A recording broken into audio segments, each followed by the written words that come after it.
Então vamos lá, pessoal, respondendo aí, eu vou falar agora um pouquinho da absorção, tudo bem? Quando eu estiver falando aqui da absorção, a minha ideia não é dar um panorama assim, totalmente específico sobre a absorção de diferentes substâncias, né, cada uma delas. A ideia aqui é dar um panorama mais geral e não tão específico.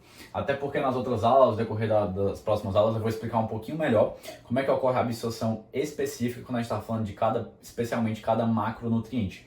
Então a ideia aqui é eu dar mais um panoramazão mais geralzão da absorção que ocorre, especialmente aonde? Especialmente no intestino delgado. Então, se vocês me perguntarem, Pedro, existe absorção em outros locais do trato digestório? Existe, pessoal. No próprio estômago a gente pode ter absorção especialmente às vezes de substâncias lipossolúveis, como alguns medicamentos mais lipossolúveis, o álcool também, que é mais lipossolúvel, enfim. Essa absorção dessas substâncias podem ocorrer no estômago também, em uma parte pequena, mas pode. E também pode haver uma certa absorção de micronutrientes e água, especialmente no intestino grosso, uma pequena, a maior parte também é no duodeno, mas também pode haver lá. Macronutrientes, quando a gente está falando de intestino grosso, não é tão comum, é bem mais difícil, tá? Então, só fazendo esse parêntese bem rápido para explicar que também pode ocorrer absorção em outros locais do nosso trato digestório, mas que o palco da absorção, onde ocorre o show da absorção, é especialmente no intestino delgado. Especialmente na porção mais inicial, mais proximal do intestino delgado. Então, ali, especialmente no duodeno, mas também pega um pouquinho de jejum, tá bom? Então, é isso que eu queria só fazer esse paralelo rapidinho antes da gente iniciar aqui a resposta dessa pergunta propriamente dita. Só para apresentar o que está aqui no quadro, eu desenhei para vocês aqui o enterócito, tá certo? E aqui mais para cima estaria outros enterócitos, eu coloquei um bem grandão para facilitar a explicação. E aqui a gente encontra já nesse enterócito vilosidades, que foi o que eu quis desenhar, mas eu queria destacar também o seguinte, que também tem dobras, certo? Quando a gente está falando ali da mucosa intestinal, então os enterócitos também formam ali dobras da mucosa, vocês podem ver depois melhor nos livros, mas eu queria destacar a célula do enterócito mesmo. Então a mucosa do intestino pode formar as dobras, vocês depois podem ver, mas eu quero destacar aqui no enterócito a própria vilosidade, e que em cada vilosidade, então vou pegar aqui uma vilosidade, essa daqui por exemplo, em cada vilosidade a gente encontra várias e várias e várias microvilosidades. Esse conjunto de microvilosidades que a gente encontra na vilosidade, em cada uma delas, também é chamado comumente de borda em escova. Então borda em escova porque a escova ela tem várias cerdas, vários fiozinhos, né, para pentear o cabelo. Então justamente é o que lembra essa estrutura aqui, que é a borda em escova, que é nada mais nada menos borda em escova, é o conjunto de microvilosidades, tá bom? Então aqui estaria o nosso enterócito, que é onde vai ocorrer o palco aqui das nossas explicações. Aqui no lúmen a gente vai ter o quê? A gente vai ter justamente o quimo. O quimo, desenhar aqui o quimozão. O quimo é, por definição, uma mistura semilíquida que é formada no estômago. Então, o palco onde ocorre a formação do quimo é o estômago, após haver esse contato com várias enzimas digestivas estomacais. O quimo também vai ser profundamente alterado quando ele for misturado com várias secreções ali do nosso intestino delgado. Quais? Já citamos muitas, né? Mas a própria secreção que vem do fígado, que é a bile, o próprio suco pancreático proveniente do pâncreas, e também secreções liberadas ali pelo próprio duodeno, especialmente muita água e íons que são liberados ali pelas glândulas que eu citei mais atrás, tá bom? Não vou revisar tudo isso, porque senão fica muita coisa, qualquer coisa vocês voltam um pouquinho, mas aqui estaria justamente o nosso quimo. E esse quimo, por sua vez, vai conter o quê? Vai conter água, vai conter eletrólitos, vai conter vitaminas. Lembrando que vitaminas e minerais são chamados de micronutrientes. E vai conter os macro também nutrientes. Os macronutrientes são o quê? Macronutrientes são carboidratos, proteínas e lipídios. Então, o quimo contém o quê? Água, eletrólitos, vitaminas e macronutrientes. Macronutrientes, carboidratos, proteínas e lipídios. E para além disso, também tem aquele monte de enzimas misturadas, né? Que tá tudo ali meio que tudo junto e misturado. Então a bile, que tem os sais biliares. Eu vou comentar um pouquinho já sobre os sais biliares quando eu for falar dos lipídios, tá bom? Aguarde um pouquinho. Mas vamos nessa. Eu vou começar a minha explicação. Apresentei com o enterócito, mas só apresentar para vocês aqui também que a gente encontra, para além do lúmen, o quimo aqui, encontra aqui do outro lado o próprio intestício, que é ali o tecido que contém vasos e vasos sanguíneos, né? E além dos vasos sanguíneos, contém os vasos linfáticos. Por que eu coloquei os vasos linfáticos? Porque é interessante destacar, já vou adiantar isso, que os lipídios, após absorvidos, né? Tem todo um processo aqui interior também, formação do quilomicro, não vou citar isso em outras aulas. Mas essa absorção dos lipídios vai depender também do que?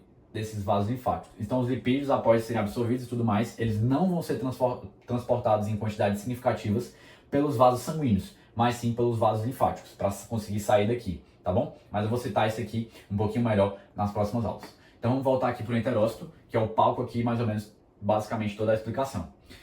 Relembrando uma questão de nomenclatura. Essa região aqui chama-se membrana basolateral, tá bom?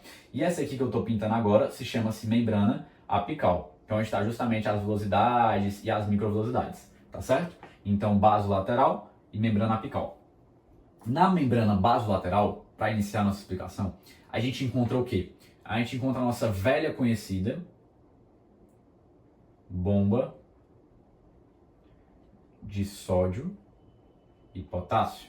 E aqui eu já coloquei a TPase, por quê? Porque é transporte ativo primário, ou seja, aquele transporte que é dependente de ATP para conseguir acontecer. Por que eu estou desenhando ela? Para lembrar que a sua função é bombear sódio para fora da célula e potássio para dentro. Lembram? Agora o potássio não me importa tanto aqui. Quero destacar o sódio. Quando esse sódio é bombeado para fora, o que vai acontecer com a concentração intracelular de sódio? Começa a cair bastante. Então aqui no meio intracelular, dentro do nosso enterócito, a gente encontra um meio pobre em sódio, baixo em sódio. Por que isso é importante, Pedro? É aí que eu quero chegar. Aqui no nosso quimo a gente não vai conter tudo isso aqui que eu falei, e eu quero dar destaque que aqui no nosso quimo a gente encontra o quê? A gente encontra o sódio. Vou desenhar ele aqui com um asteriscozinho azul. Tudo bem? Já coloquei ali em cima, vou só colocar os asteriscos. Além do sódio, a gente encontra os macronutrientes, os outros eletrólitos, a vitamina, a própria água? Sim, mas quero dar destaque agora em dois macronutrientes. Carboidratos, que aqui está em forma de glicose. E proteínas, especialmente aqui em forma de aminoácidos. Antes de dar seguimento aqui na explicação, vamos fazer um parêntese bem rápido. É uma coisa que eu já falei, vou comentar melhor nas próximas aulas, mas quero só adiantar aqui para não ficar muito perdido. Que é o que? Os carboidratos, quando a gente se alimenta, eles não estão na forma ainda de glicose em grande parte. Eles estão em formas maiores, mais extensas. Então, estão em formas de polissacarídeos e disacarídeos, os carboidratos. Então, um carboidrato geralmente muito comum na nossa alimentação, isso varia de cultura para cultura, mas na nossa é o amido. Então, o arroz que eu citei no exemplo do churrasco é rico em amido. O amido é, por sua vez, um polissacarídeo, tudo bem? Então, o amido é um polissacarídeo. Esse polissacarídeo, por sua vez, vai sofrer um processo digestivo via enzimas. Então, como é que ocorre a digestão? Através das enzimas, mediante enzimas. Exemplo, amilase salivar, amilase pancreática, que vão digerir esse amido em quê? Vão digerir o amido em maltose. A maltose, por sua vez, vai ser digerida pela maltase, que é uma enzima que eu já vou citar onde é que ela fica. E a maltose vai formar, por sua vez, dois carboidratos, glic, glic. Então, para aproveitar e citar isso, eu já citei da amilase salivar, pancreática em outras aulas, mas não falei onde é que está essa maltase. Essa maltase, ela está localizada onde? Aqui na borda escova. Então, aqui na borda escova, ou seja, aqui próximo às microvilosidades, a gente encontra também enzimas digestivas. Então, vai ter um papel muito importante dessas enzimas que estão coladinhas ali no enterócito, coladinhas no enterócito mais especificamente aonde, Pedro? Na localização da borda escova, para que haja uma digestão eficiente dos macronutrientes. Então aqui eu dei o exemplo dos carboidratos, que a maltase vai pegar essa maltose e quebrar em glicose e glicose. Pedro, ainda estou um pouco perdido, então vamos lá, recapitulando. Aqui é um polissacarídeo, disacarídeo e monossacarídeo. Para ficar mais claro ainda, as bolinhas pretas são moléculas de glicose. Se eu pego e junto duas moléculas de glicose, via uma ligação química, aí tem toda a química que eu estou desenhando de maneira bem simplificada como duas bolinhas ligadas por um traço, mas em todas as ligações químicas, essa união de duas moléculas de glicose, pela essa ligação química, forma a maltose. E a maltose, por sua vez, vou desenhar aqui, ó, várias maltoses, estão vendo? A maltose, por sua vez, ao se juntar, ao se condensar, melhor dizendo, essa é a palavra, condensação, vai haver o quê? A formação de polissacarídeos. Então aqui um polissacarídeozão. Então o polissacarídeo não é nada mais ou menos do que um conglomerado de monossacarídeos. um grupão ali de monossacarídeos que estão interligados, tá certo? Por ligações químicas. Monossacarídeos, disacarídeos, etc, tá? Não é, eu tô simplificando bastante, mas só para ela não ficar tão perdido durante a explicação. Fecha parênteses dos carboidratos, abre parênteses de proteínas. As proteínas, por sua vez, elas são absorvidas em formas maiores zonas, né? Propriamente formas maiores. Então, o que acontece? Comi lá a carne do churrasco, lembram? Essa carne vai começar a ser digerida especialmente aonde? No estômago. É ali que dá o início da digestão das proteínas, mas não é o principal. O principal vai se dar justamente quando a gente chegar ali no duodeno e tiver um contato com o suco pancreático. O suco pancreático não vai conter o quê? A tripsina, a quimiotripsina, o carboxipeptidase, e vai dar uma digestão ainda maior de proteínas. Mas o que acontece? Ainda não chegamos no aminoácido. Para chegar no aminoácido, o que vai acontecer? Vai ter que ter um contato aqui com o enterócito de uma outra enzima que está aqui na borda da escova chamada de peptidase. Essa, por sua vez, vai fazer o quê? Vai pegar a proteína em forma de dipeptídeos, polipeptídeos, para quebrá-los em aminoácidos. E os aminoácidos também podem ser absorvidos de peptídeos, vão poder ser finalmente passíveis de ser absorvidos pelo enterócito, porque vão estar em formas menorzinhas, não vão estar em formas tão grandes, tá? Então fecha parênteses de proteínas, senão eu vou me alongar muito. Depois eu vou comentar isso aqui com um pouco mais de calma, tá, pessoal? Em outros momentos, em outra aula, mas sobre cada macronutriente específico. Eu tô só dando esse paralelo porque senão acho que fica muito perdido do aminoácido e tudo mais, só para citar logo, tá bom? Mas voltamos aqui, fechei o parêntese maiorzão, que temos aqui a glicose, o aminoácido e o sódio. E onde é que a gente estava na nossa explicação mesmo, Pedro? Estava explicando que a concentração de sódio dentro do enterócito é baixa graças à bomba de sódio e potássio. Beleza. É aqui que entra agora a parte mais importante da explicação que eu queria falar com vocês. O sódio é aquele amigo da faculdade, amiga da faculdade, que a gente adora, gosta muito de pegar uma carona. Então o sódio é quem todo mundo, basicamente quase todo mundo, né? Muitas pessoas gostam de pegar carona. 3 substâncias gostam muito de pegar carona com sódio: a glicose, os aminoácidos e a água. Pronto. Essas 3 substâncias gostam muito de pegar carona com sódio. Então o que vai acontecer? Quando o sódio for entrar na célula, aí aqui que entra o pulo do gato. Ele vai entrar como dentro do enterócito? Ele vai entrar via um cotransportador chamado de SGLT1. Sodium Glucose Transporter, que é um mecanismo de cotransporte. Então o que vai acontecer com o sódio? Ele vai se ligar aqui no SGLT1 e vai esperar a carona dele para ir embora, porque ele não gosta de ir sozinho sem ter a carona dele. Então vai chegar aqui a glicose e vai se ligar aqui também no SGLT1 e vai acontecer o quê? Glicose entrou pegando carona com sódio. Por que o sódio entrou mesmo? Porque aqui a concentração está inferior, ele quer entrar. E quando ele entra, ele traz de carona a própria glicose. Então consegui que a glicose entrasse aqui. Agora o que acontece? Essa glicose que entrou aqui junto com o sódio, ela não vai ficar no enterócito, ela precisa ir para o organismo, para outros locais. Porque não só o intestino precisa de glicose para produzir energia, mas como também o cérebro, o coração, o pulmão, etc., os outros locais. Então essa glicose, que entrou por uma porta de entrada, que é o SGLT1, vai pegar agora a porta de saída. Essa porta de saída que a glicose pega chama-se de GLUT2. Então o GLUT2 é a porta de saída da glicose. Então a glicose vai se ligar aqui no GLUT2 e vai sair aqui para o interstício. Ao chegar no interstício, a glicose vai finalmente entrar no vaso. Tudo bem? Então vamos entender o seguinte. A gente tem uma sala. Essa sala tem uma porta de entrada e uma porta de saída. A glicose, para entrar na sala, ela entra por meio da porta de entrada. E essa porta de entrada está localizada na parede, que é a membrana apical. Essa porta de entrada é o SGLT1. Só que para a glicose entrar, ela não passa pela porta de entrada sozinha. Ela precisa estar acompanhada do sódio, que é quem dá carona a ela. E quando ela entrar com sódio, ela vai estar finalmente dentro da sala que é o nosso enterócito. Agora que ela está dentro da sala, ela não pode ficar ali na sala porque ela precisa ir em outros locais, em outros órgãos, etc., no resto do organismo. Então agora ela vai sair dessa sala pela porta de saída, que é o GLUT2, tá certo? Então ela vai sair aqui da sala. Raciocínio semelhante, agora vai ficar mais fácil, né? Concentração de sódio continua baixa porque mesmo entrando sódio aqui, ele vai ser ativamente bombeado aqui pela bomba de sódio e potássio, que vai gastar ATP para bombeá-lo. Então a concentração de sódio continua baixa. Então raciocínio semelhante se dá com os aminoácidos. A gente vai ter aqui um cotransportador de sódio e aminoácidos. Então o sódio vem, se liga aqui e vem aqui justamente quem? o aminoácido e se liga aqui na outra extremidade e vai fazer o quê? Um cotransporte, vai pegar uma carona. Então o aminoácido pega uma carona com sódio. Sódio entrou. Quem mais entrou? Aminoácido entrou. Certo? Então vai ter uma carona dos aminoácidos também com sódio. E para além disso, lembrar que a água também gosta muito de pegar carona. Quero fazer só um parênteses aqui sobre a água, vou pintar ela aqui.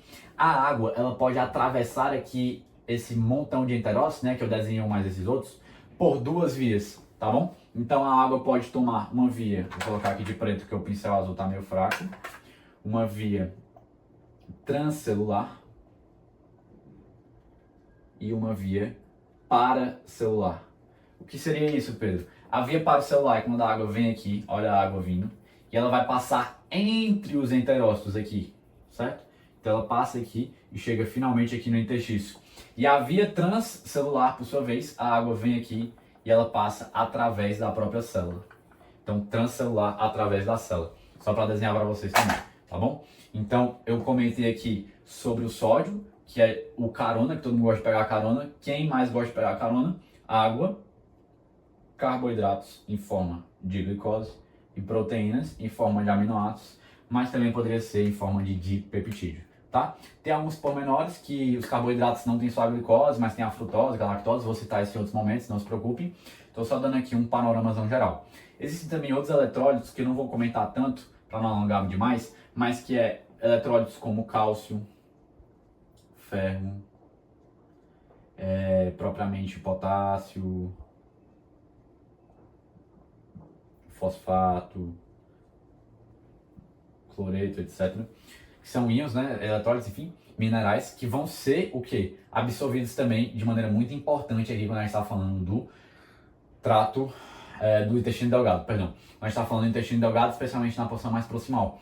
Então tem alguns pormenores. O cálcio depende especialmente o quê? Da vitamina D, comentei isso em outras aulas. Então a vitamina D vai proporcionar uma absorção mais eficiente de cálcio. O ferro também tem alguns pormenores, mas não vou querer entrar tanto aqui, não é o foco da aula. Potássio, fosfato e cloreto, também cloreto que é absorvido justamente com. O que acontece? O sódio vai sendo absorvido, aqui o sódio também chega aqui um pouco. O que vai acontecer? O cloreto ele vai pegar uma carona, porque o cloreto não é negativo. Pelo cloreto ser negativo, o que vai acontecer? Aqui vai estar um ambiente mais negativo e aqui um ambiente mais positivo. Então o cloreto vai ter uma tendência de entrar, tá certo? Ele pode entrar tanto por aqui como também transcelular. Só para citar rapidamente o cloreto. Queria só fazer um parênteses rapidinho. As vitaminas eu vou citar depois melhor em outros momentos, mas as vitaminas também são muito absorvíveis aqui no próprio intestino delgado, enfim. Não vou comentar tanto agora. Queria citar só rapidamente os lipídios, que eu passei muito rápido em outro momento. Os lipídios chegam aqui no lúmen um tamanhozão maior. Mas graças a uma substância, que é exatamente a bile, vai haver aqui a chegada no lúmen também de sais biliares, que são essas bolinhas pretas. O lipídio está muito grandão aqui, ó. Então ele não consegue passar pelo enterócito. Para ele passar, ele precisa estar num tamanho menor. Esse tamanho menor vai ser proporcionado ao seguinte trabalho que os sais biliares exercem. Esse trabalho se chama de emulsificação, que é a função detergente dos sais biliares.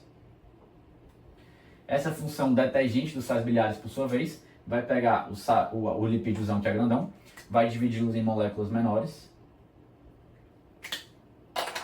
por meio de um processo em que ele se liga aqui ao redor dessas moléculas menores e tornam elas mais hidrossolúveis.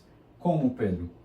Os sais biliares, pessoal, eles possuem uma extremidade, que é essa aqui que eu estou pintando, mais lipossolúvel, que é a que vai estar em contato com esse núcleo aqui dessa molécula que eu já vou comentar o nome, e uma outra extremidade que é mais hidrossolúvel. Então transforma essa molécula em uma molécula mais hidrossolúvel por fazer essa estrutura especial, tudo bem? Essa nova molécula aqui, que é os sais biliares com esse núcleo lipídico, é nada mais nada menos do que a micela. Isso vai proporcionar uma absorção mais eficiente dos lipídios, porque colocou em moléculas menores e além de ter colocado ele em moléculas menores, também moléculas mais hidrossolúveis, graças a essa função emulsificante detergente dos sais biliares, beleza? E aqui vale comentar também o seguinte com vocês, que vai ter um aumento da área de superfície, porque aqui eu quebrei em pedacinhos menores e a área de superfície, que aqui era um pouco menor, se transformam em maior, porque a gente tem moléculas menores e a área de superfície consequentemente aumenta, tá bom? Então esse aqui é o panoramazão geral que eu queria falar com vocês de absorção, e a gente já sabe, depois que a glicose chegar aqui, as proteínas vão passar aqui para os vasos sanguíneos, chegar no nosso organismo onde precisa chegar. E os lipídios têm essa peculiaridade, vou comentar em outros momentos, também tem todo um processo aqui intracelular, são transportados especialmente pelos vasos linfáticos, tá bom? E a água, lembrando, vai de carona com o próprio sódio. Então esse aqui é o panoramazão geral, o geralzão que eu queria falar com vocês sobre a absorção que ocorre aqui no intestino delgado, tá certo?